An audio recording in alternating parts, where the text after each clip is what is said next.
Now, I'm trying to impress upon you the idea that Kimura can be used from a vast number of situations. As we get further into this video, you'll see exactly that. There's almost no scenario where Kimura doesn't work extremely well.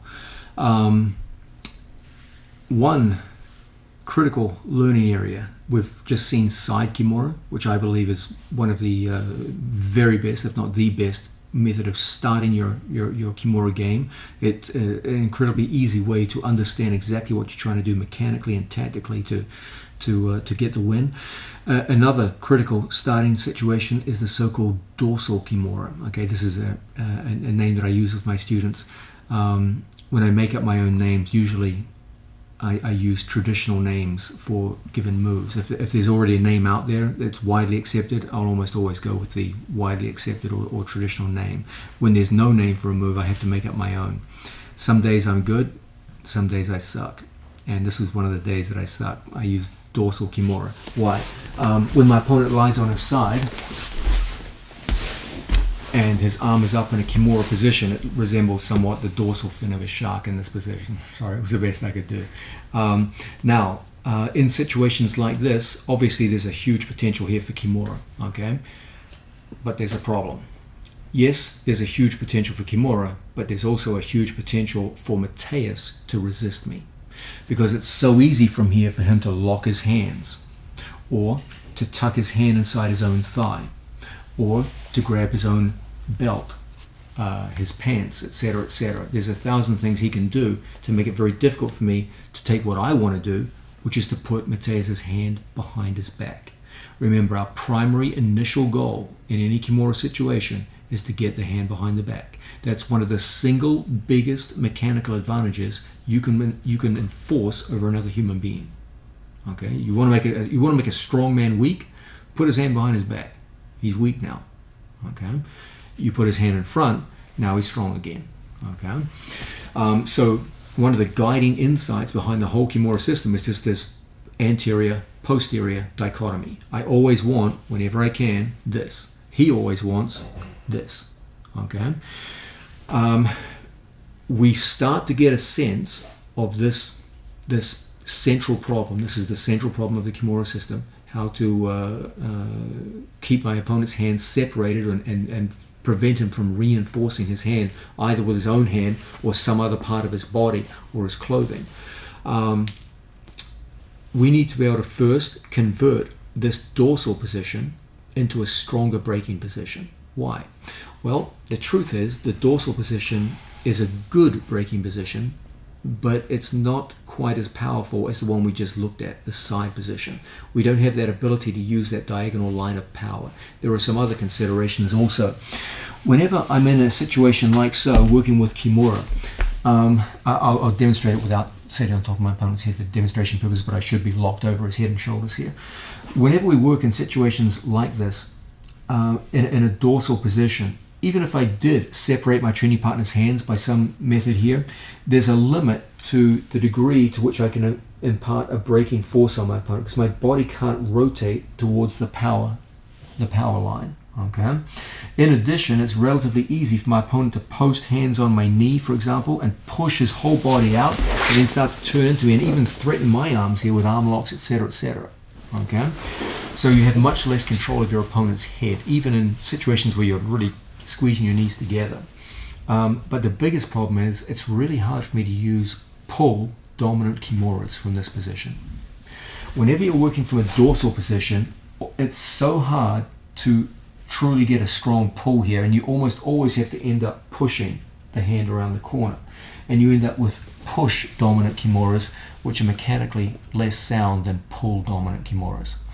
So what I always advise my students is, if we find ourselves in a dorsal Kimura situation, convert it if you can. If you can get the hand behind the back, convert it to the side Kimura. It's easy to do. I'm going to show it right now. And once you start getting into this habit, you're going to get a lot more Kimura finishes. Okay.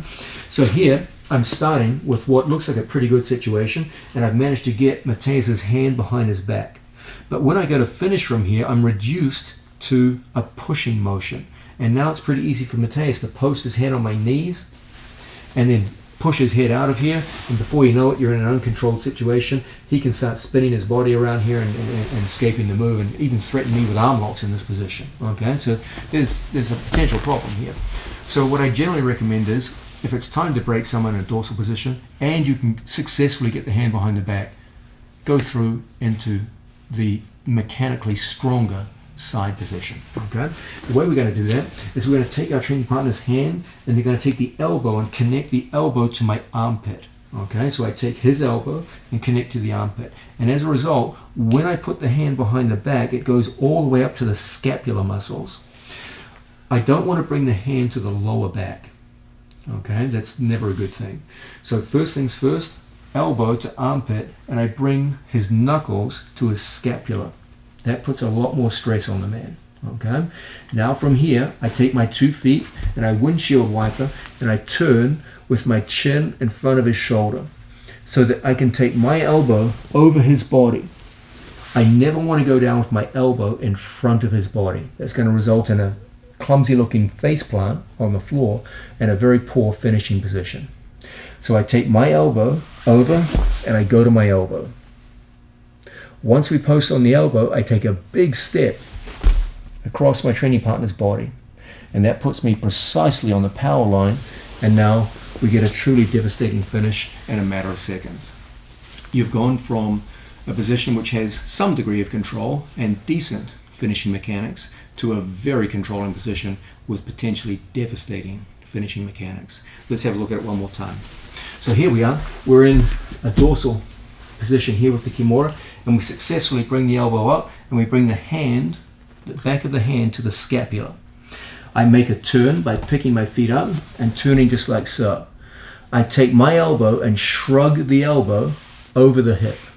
Okay, we never go down without the elbow. If he turns now, you're going to face plant right down here. We have almost no finishing potential.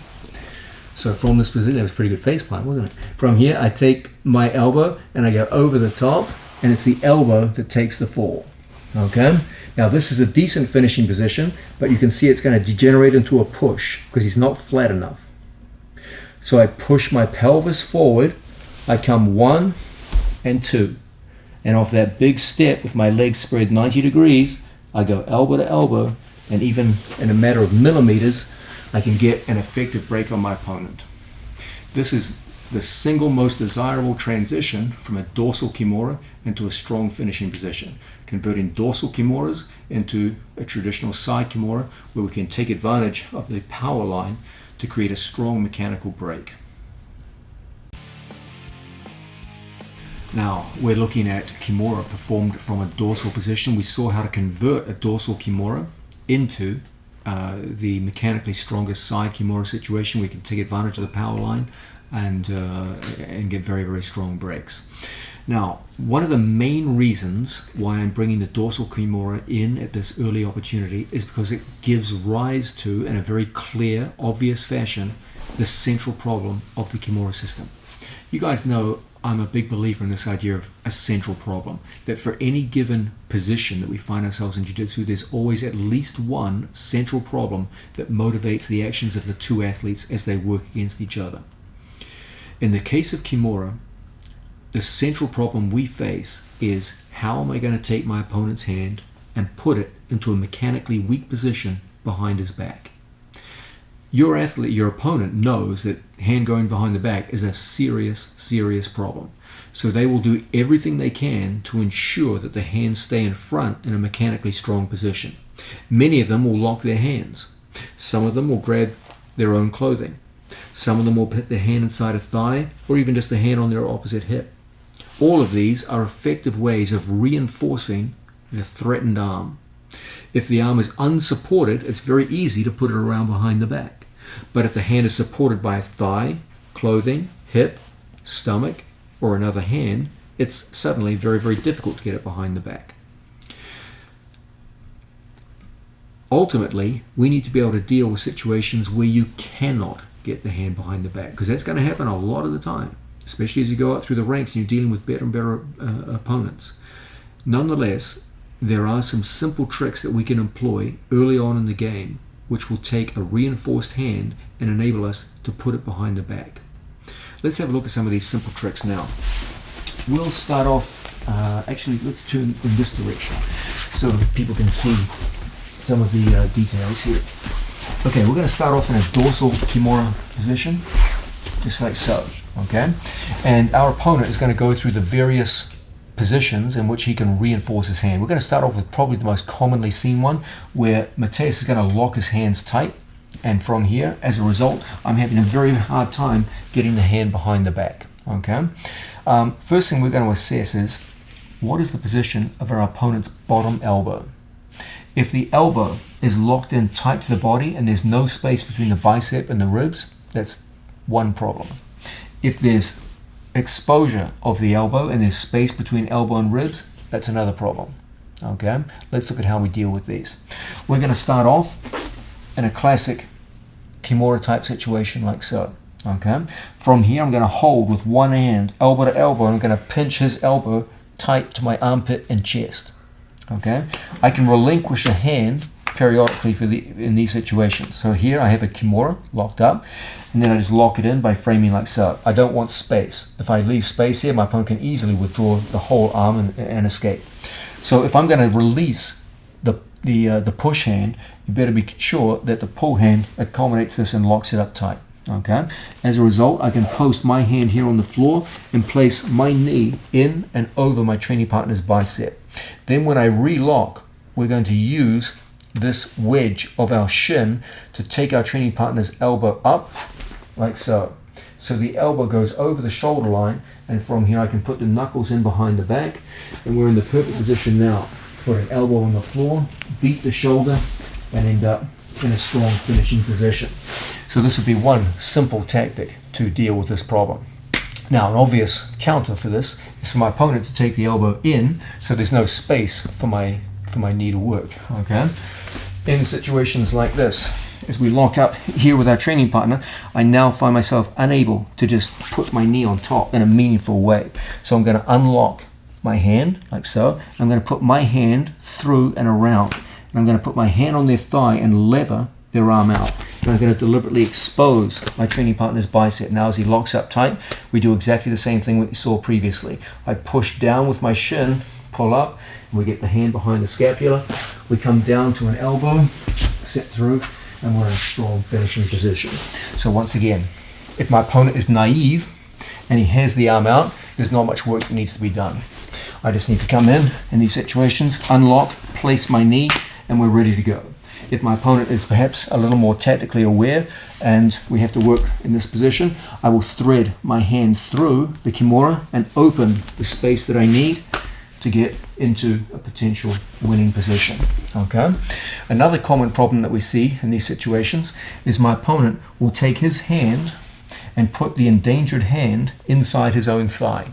This too is a common problem. Okay, this is a good solution. Okay, this is actually one of the safest things for my opponent to do, is to consistently put a hand inside his own thigh and make things difficult for me. The reason this is such a good tactic is because it does two things. It doesn't just reinforce the hand, it straightens the whole arm. When my opponent grabs his own hand, there's still a good bend in the arm, which facilitates my Kimura. But when my opponent reinforces inside his own thigh, now you've got a straightened arm. It's quite difficult to deal with. Okay, so once again, we're going to start off in that dorsal position, and we're going to have the confidence to hold one-handed. The reason I can do that is because I bring my chest to the elbow. Now from here, I'm going to have a hand palm up. I'm going to grip all four knuckles. Okay, if we just open up here for 1 second so the camera can see. When I go to grip, it's illegal in jiu-jitsu for me to grab any 1, 2, or 3 fingers. You're not allowed to grab single digits. This is illegal. Okay, but it's fully legal for me to grab all 4 knuckles. Nothing wrong with this. When my opponent holds on tight to the inside of the thigh, again, I'm not allowed to grab fingers, but if I grab all 4 knuckles, no matter how tight he holds on, it's an easy thing to withdraw my training partner's hand. Okay? Once again, we're not allowed to do this kind of thing. We're not allowed to get single fingers or double fingers and pull. This is illegal. Okay? But we're fully allowed to grab the whole line of the knuckles and slip the hand out. So with that basic insight in place, We lock up in here. I come down elbow to elbow, and he's got a good tight grip in like so. I go palm up, and I find the knuckle line. I withdraw my training partner's arm, and then I take his hand over the back and slip over. Don't try to slip here, and he goes right back into the thigh. Okay? So I lock in. I take my training partner's 4 knuckles. I take the hand out, and I put the hand behind the back, and my left hand reinforces. So when he goes to straighten his arm out, I have an ability to climb over the wrist. Look how I climb over the wrist. I don't let go, and then he threads his arm free. Okay? I go here, and I climb over the wrist and lock. Okay? So once again, we're in position. I take all 4 knuckles and take the hand out. I put the hand behind the back, and I climb the wrist. As a result, we're in the perfect position to go elbow down to the floor, cover our training partner's head, and we're ready to get that break. Okay? Now let's look at another way my opponent can reinforce his hand. He's going to go through and grab his own pants. The sport of no-gi grappling prohibits me from grabbing my opponent's clothing. That's illegal, but there's nothing in the rules that says he can't grab his own clothing. So again, my opponent's in here. Usually they play everything in tight in these situations. I'm going to take, if I just try to pull in a straight line, the clothing grip is quite robust, okay, and quite strong. So what I want to do in these situations, I want to work in the opposite direction of the clothing grip. So I take his hand in what appears to be the wrong direction. Now I take the elbow over the shoulder line. So when he tries to recover his grips, it's very, very difficult. If I bring it back here, he'll sweep right back into the same grip that he just had.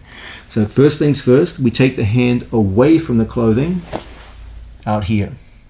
Now we take the elbow up above the shoulder line, and we put the knuckles in behind the scapula. As a result, I can shrug my right elbow over his hip, come down to an elbow, sit on the power line, and get a strong finish.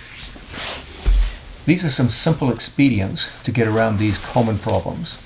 Now, don't think that these problems are going to solve every single situation where your opponent has a reinforced hand. There are going to be times where you feel the hand is reinforced to a degree where these simply won't work, and we'll go to other tactics that I'll address very soon. Nonetheless, in a surprising number of cases, good decisive action along the lines that we've just demonstrated will enable you to get a hand behind the back and take what seemed like a stalled situation and into a submission hold win via Kimura. We're looking at the Kimura system. We've seen that the Kimura system is bifurcated right down the middle by one simple consideration. Is your opponent's hand in an anterior position or a posterior position? Okay, as a general rule, we're always looking as a first move to try and get the hand behind the back. That's a position of tremendous mechanical weakness for your opponent, and that can easily be exploited into a submission hold.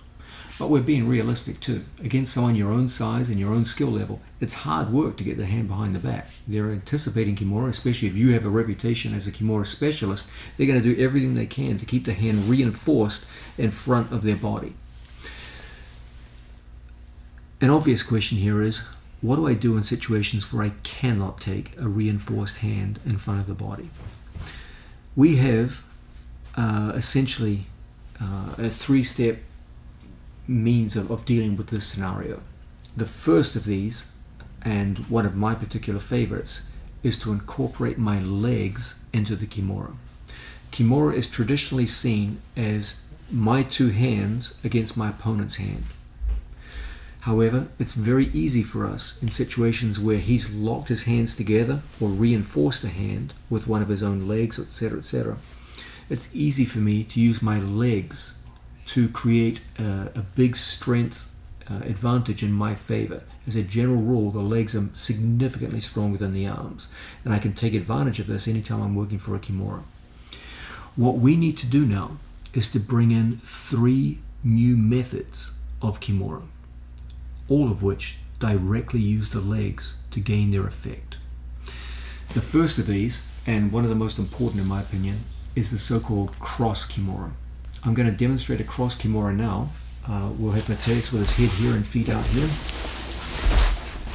We're going to demonstrate this from a dorsal position, but we'll see later today this can be done from a great many positions.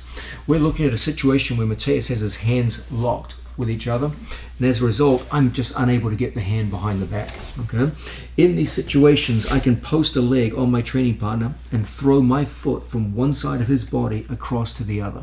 Okay, when I do this I take care to take my leg over the top of my own hand, just like so. We now find ourselves in a situation where I can easily sit down into a position where I have what we call the cross kimura, where two of my legs go across my opponent's body in a way that looks rather similar in a strange way to an armbar, jujigatami. Okay? From here, as a general rule, I like to cross my feet. If Mateus stays where he is and doesn't move, it's very easy for me to use my leg to pressure in, reinforcing my hand, and we get strong breaks. So what most of your opponents are going to do is try and come up to their knees into a stronger leverage position. Don't worry, just cross those feet, keep his hand inside your own thigh, and from here use your leg to reinforce the kimura and get very strong breaks. Don't be intimidated by an opponent who rolls over. If that should happen, simply follow that roll and find yourself in a situation where you can employ exactly the same lock for the finish. Later on today, we'll see that there's other things we can do when someone rolls over in addition, but for now we'll just stay with the cross kimura. So this is a fantastic way for us to incorporate the legs into the kimura and take this away from a situation of my arms against his arms. Okay, the old reputation of kimura as a strength move came precisely out of situations like this. If I just turn this into my arms versus Mateus's arms, yes, kimura is a strong man's move, and you're going to need superior strength to get it to work. But if we start incorporating legs into the battle, smaller, weaker people can be very, very effective in these situations. So I pop up and I just take my leg right over the top, and I just hide my own hands inside the crook of my own knee. We're in the perfect position now to sit down and fall across our training partner's body. This puts tremendous mechanical pressure on my training partner's arm. If for whatever reason my opponent should elect to roll out of here, we just follow, stay in the same position, and now from here we enact the same pull on our opponent. And as we'll see later on today, there's other alternatives that we can employ from that very same position. This use of my two legs across my opponent's body, the so-called cross kimura, is going to become very, very important as we go further and further into the system. The cross kimura represents the first method by which I can directly employ my legs into the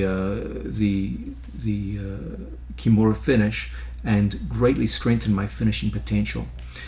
There's a second method, a variation of the cross kimura, which is kind of a strange mix between a kimura and what superficially resembles an omoplata. In fact, it's not really similar to an omoplata at all. We'll touch on this later. But superficially, the use of my legs does look like an omoplata. An old friend of mine, Sean Williams, told me there's a young athlete from Norway, I believe his name is Tariq, I may be mispronouncing that, who uses this very successfully in competition. He said he trained with Sean several years ago and then went to a local competition in California and used this move with spectacular effect on a bunch of opponents. And some people know it by his name, it's a Tariq Oplata. It's a curious mix of kimura along with some elements of omoplata, some elements, not all. Same situation. We've got a kimura just locked in like so. Like before, we come up and over our training partner. Like before, we step in. But this time, there's no need for my hand to stay in. Unlike a cross kimura, I don't keep the figure four of my hands. I take my own hand and I hold my own thigh. From this position, I use my second hand as a base of support and I start the action of turning. Now, this time, we don't sit back. No advantage to that for this particular version. What we do is we start the action of turning our hips around the corner. That will separate even the strongest man's hands and put his hand behind his back even against his will.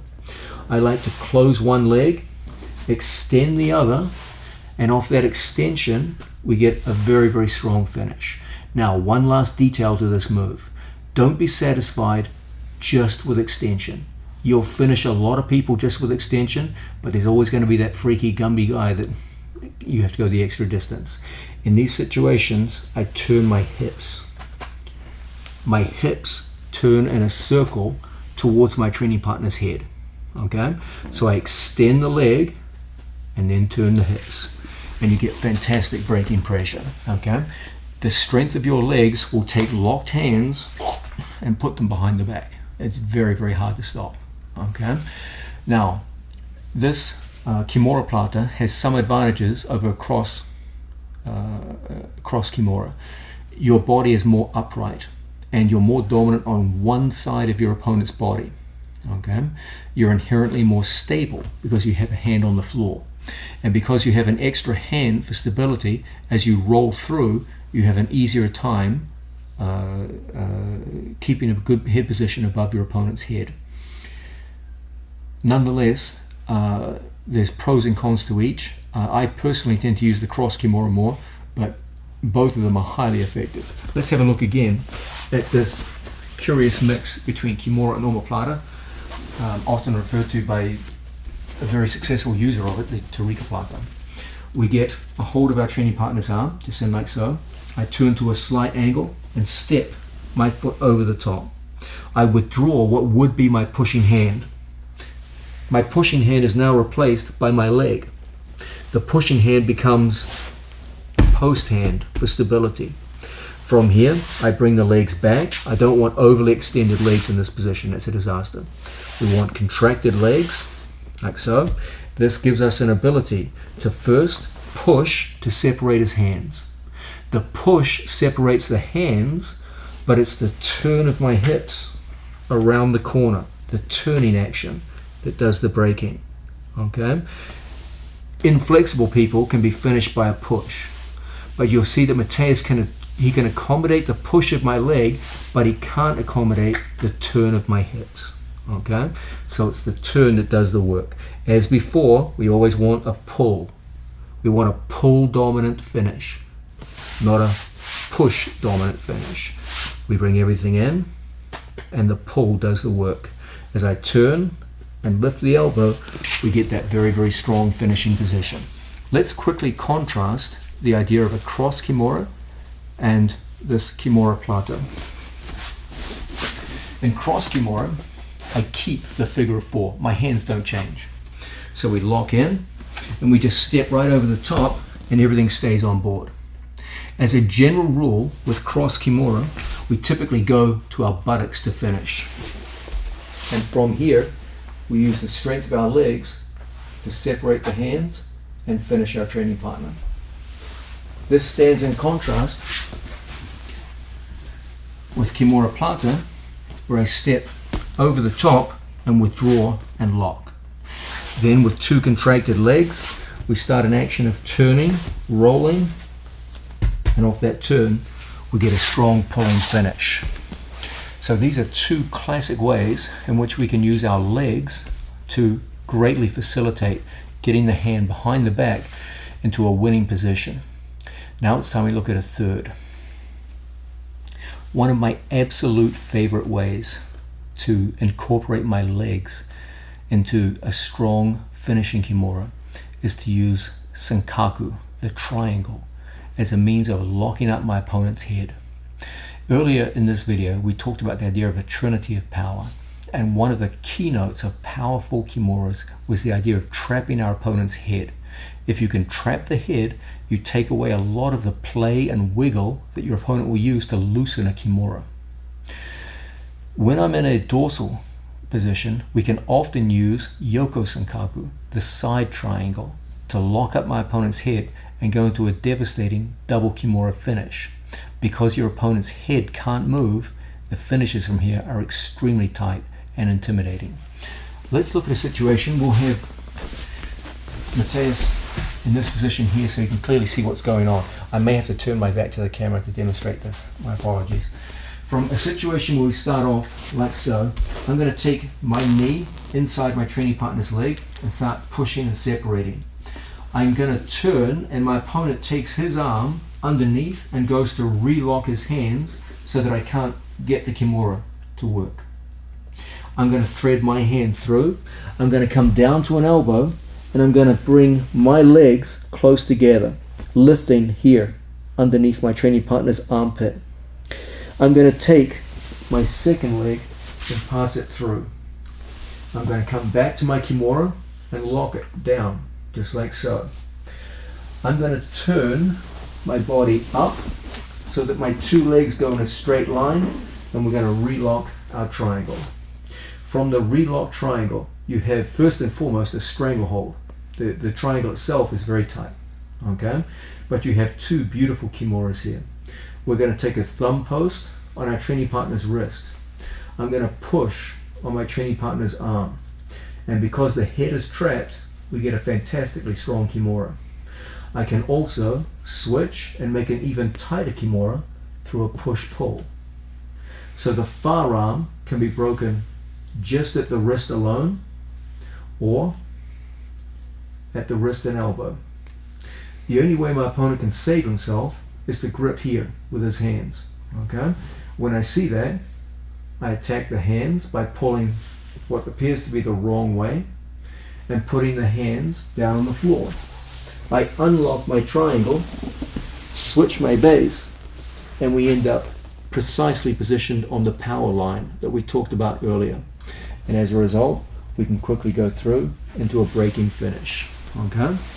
This Yoko Senkaku represents one of the best ways we can use triangled legs to lock up our opponent's head and shoulders, giving him no space.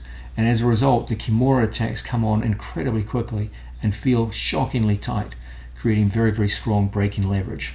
Let's have a look at this example of Yoko Senkaku with a side triangle from another angle. So we start off in a dorsal position. We lock in like so. From here, we're able to get our knee on the inside and separate our training partner's hands. I turn my leg over my training partner's leg, and he goes to lock to prevent me actually putting the hand behind the back. Okay. From here, I lock in. I use an elbow on the floor, and I put my leg here in his armpit. As a result, I'm able to slide my leg through all the way underneath my training partner's head. We come back into an initial Kimura to hold him in place. So if Mateus tries to come up on top of me, the Kimura makes it very difficult. Now I need to tighten my triangle. So I unlock my legs. Often when I do this, I hold on to my training partner's elbow or wrist. I pop up, thread both legs through, so that when I lock the triangle, there will be a very tight strangulation. In addition, there's a devastating Kimura with a simple push on the far arm, and even more devastating Kimura with a double push and pull on the far arm, and a separation, hand behind the back, and then the strongest Kimura finish of them all, located right on the power line by coming up on the near arm. So I have two Kimura attacks on the far arm and an exceptionally powerful Kimura attack on the near arm. These three strategies of incorporating the legs, the cross Kimura, the Kimura plata, and what we often jokingly refer to as a trimura, half triangle, half Kimura, are three exceptional ways to use the strength of our legs to prevent this turning into an arm versus arm battle, but rather make it a legs versus arm battle and take away any kind of strength parity and leave us in a situation where smaller, weaker athletes can defeat bigger, stronger athletes with Kimura using the legs.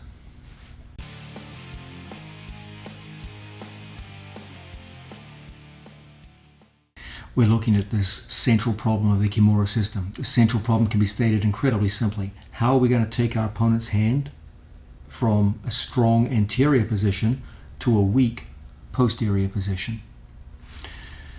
We're looking at situations where our opponent has a very, very strong grip, either hand to hand, hand inside thigh, hand on belt, whatever you want. Our first response to this problem was to incorporate our legs into the Kimura attack. We saw three very effective ways of doing so. Now we're going to go to a different strategy entirely. we're going to give up on the Kimura and go to an alternative submission hold. One of the great things about Kimura, as we pointed out earlier in this video, it's not just a submission hold. It's also an incredible restraining device. Kimura has two faces. On the one hand, it can be an incredible means to break someone's arm. On the other hand, it can be an incredible means of restraining somebody's movement. It's that second aspect of Kimura we're going to look at now. We're going to restrain our opponent's movement, switch to an alternative submission. In this case, it's going to be Juji Gatame, the armbar. And from there, we can flow into triangles, etc., etc. So, we're going to start off in a dorsal Kimura position. We'll start facing this way here, just like so. From here, we're going to lock up on our training partner, and we're finding extreme resistance here, okay? And for whatever reason, I feel perhaps my balance is off. I'm worried about trying to step over into cross Kimuras, etc., etc. And we're just having a very hard time working. In situations like this, there's nothing wrong with switching off into an alternative submission hold. I'm going to switch my arms. I was left arm, elbow to elbow. I'm going to come through and go right arm, elbow to elbow. From the elbow to elbow position, I'm going to put my hand on the floor in line with my training partner's hips. I'm going to swisher my feet to the outside, just like so I can put a foot up. And from this position, I bring my two knees up and lock in, just like so. Immediately, I go back into the Kimura, okay? So I come in and relock my hands. Why? If I go back in this position, it's so easy for my training partner to go into a turning escape, and from here, he's up and gone. The turning escape is only possible because my opponent's arm can extend. If the arm extends, it's so easy for his body to turn away. But if I have a Kimura, his arm will not extend. When he goes to turn up and away, he can get all the way up to his knees. All the way up to his knees, it means nothing. The Kimura will always return him back where he came from. Okay. Once we've got this, our opponent has to now lock his hands defensively. We're going to take our foot and thread our foot through and go from here into the so-called three-quarter Juji Gatame, where my foot comes through underneath the neck and reinforces at the head, just like so. Now, when I go to separate my training partner's hands and he goes to turn his body out, he finds to his horror that he can only turn so far.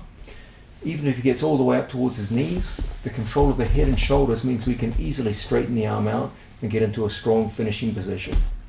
Once your opponents figure this out, you'll get a very common response. They will start coming up into you. When we see that happen, we're just going to draw in the second arm and kick our legs into place. I'm going to put my knee behind my training partner's head as a wedge, and as my training partner comes up into his knees, we're just going to lock the figure of four and go into Senkaku, the triangle from the front, for the finish. So once again, we start off here in front of our training partner.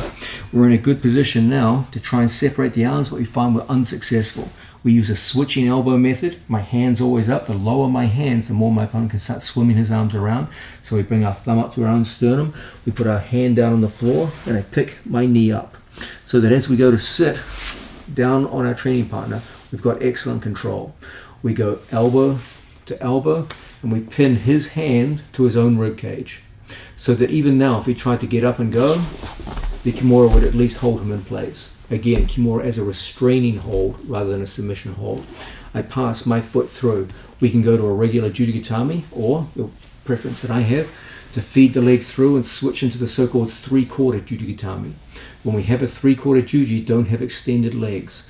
We want to draw our feet back onto the neck, just like so. From situations like this, as my training partner goes to turn out of the lock, he finds the head and shoulders are well constrained, as opposed to a regular Juji Gatame where it's quite easy for him to get up. Okay, so we hold in, just like so, and control the head and shoulders. If my opponent is smart and he locks the hands in, it's going to be difficult to finish by this method. So we're going to hold the opposite elbow and we're going to give him an opportunity to come up on top. As he does so, he finds everything is wedged in by that tight Senkaku. And from here we can easily lock up the figure of four and finish in the usual fashion.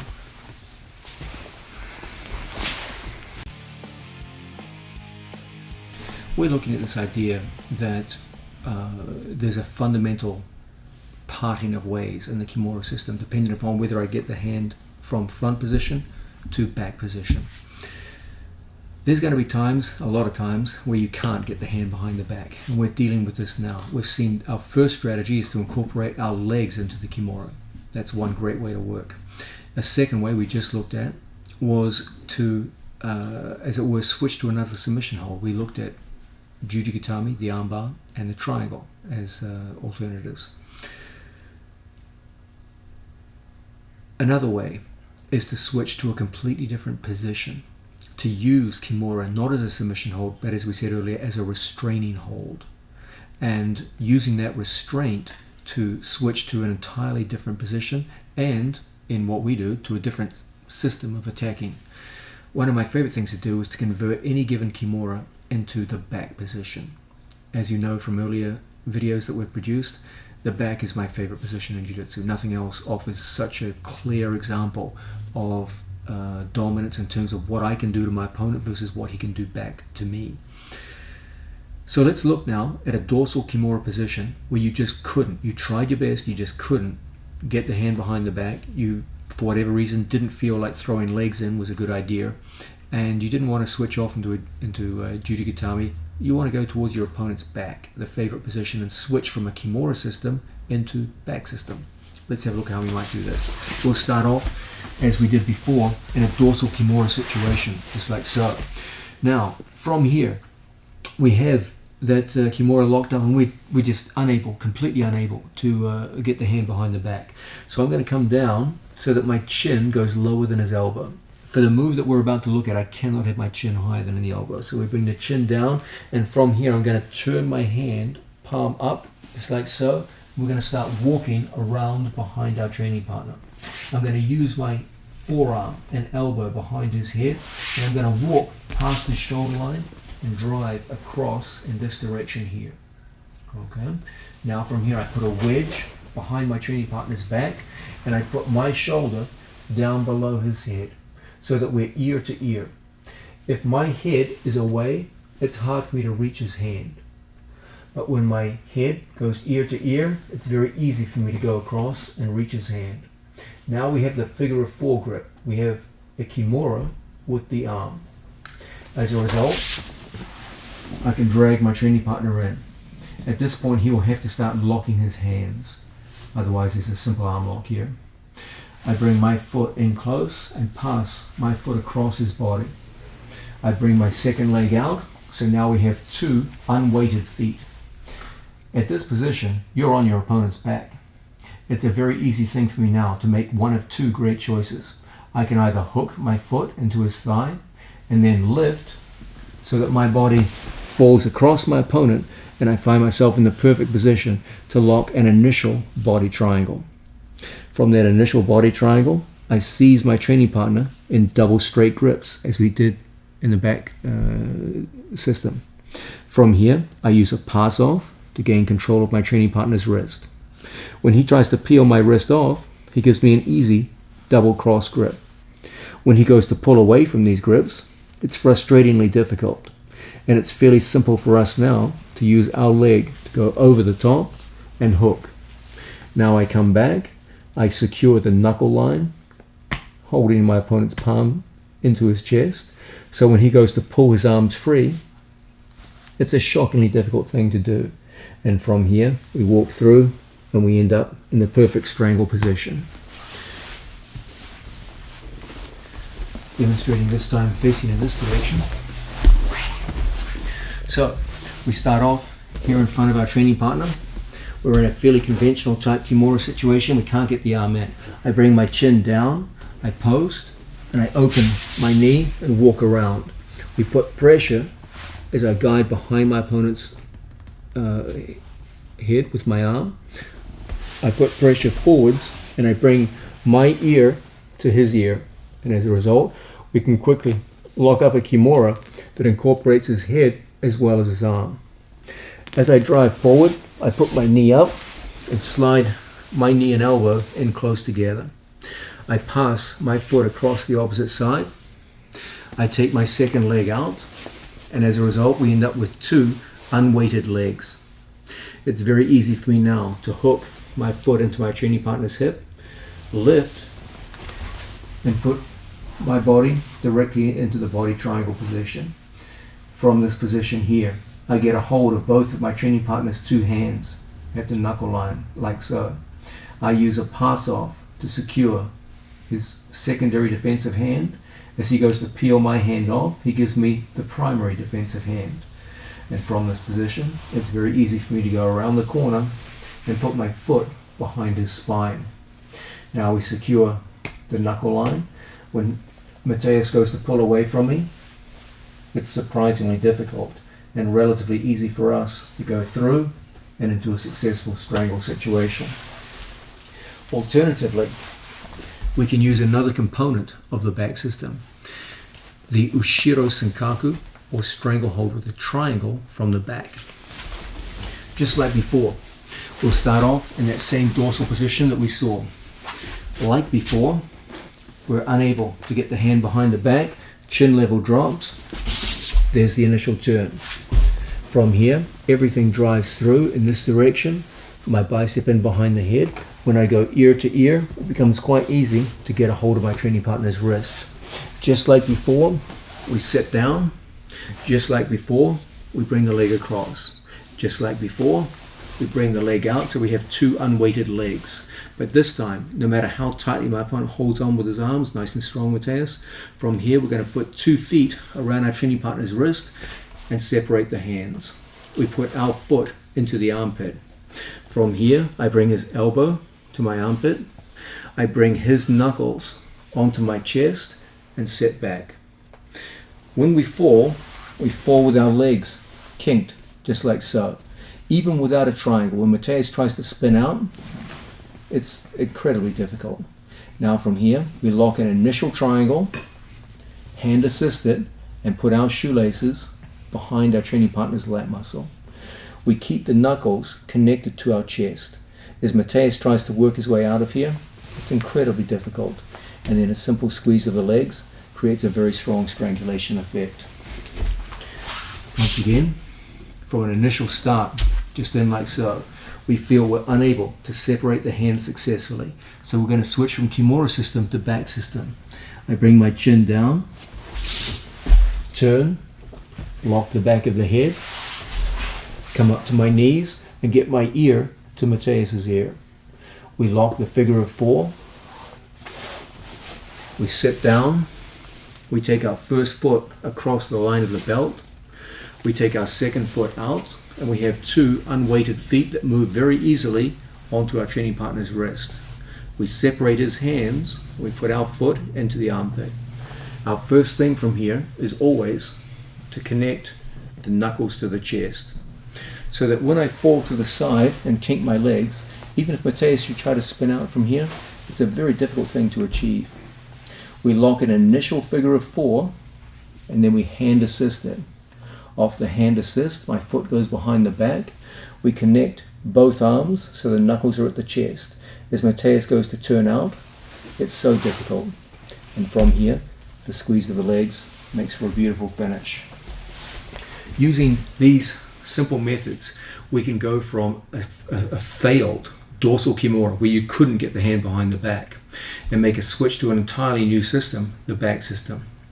Always understand this. The Kimura, of all the various moves and holds that we work with, is one of the very best at providing gateways to other systems. You can go from Kimura to legs, from Kimura to front headlock, obviously from here, Kimura to back. That happens to be our favorite. But it's an incredible gateway to other systems. Don't get tunnel vision, as it were, when you're in an exciting Kimura position. Kimura, that's all I've got. No. Anytime you've got Kimura, you've always got just a few simple steps to another highly effective system. Always keep that in mind as you work.